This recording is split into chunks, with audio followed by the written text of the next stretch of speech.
Get ready with me in my school bus house while I talk about how I turned a school bus into a house. So the story starts about 2 years before I buy the bus.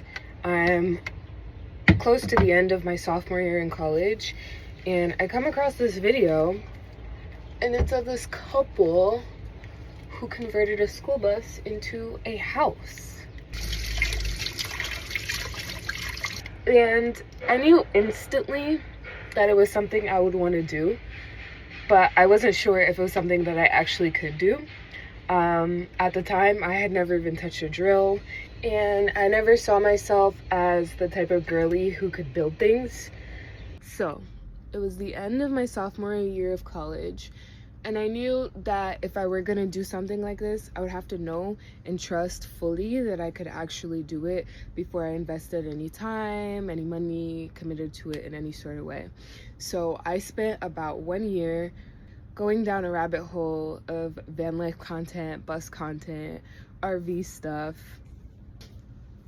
At first, it wasn't research. I was just intrigued by the idea of van life, and I wanted to know how everything worked. I had the same questions as everyone else, and I was just seeing if it was something that I could do. So I spent basically a whole year while I was still in school just being kind of obsessed with van life.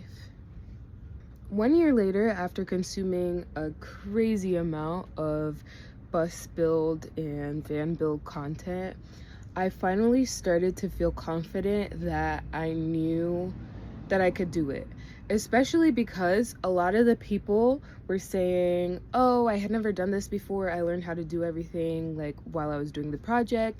And so then I really started to think, like, what's the difference between me and them? Like, if they could learn it on their own, I definitely could learn it on my own.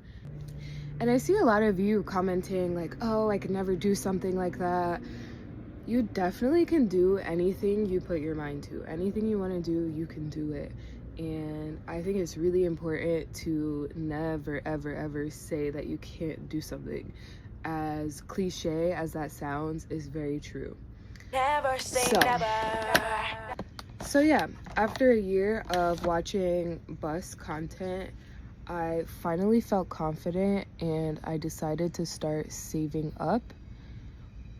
By this time, it's basically the end of my junior year in college, and so yeah, my goal was to save up $20,000.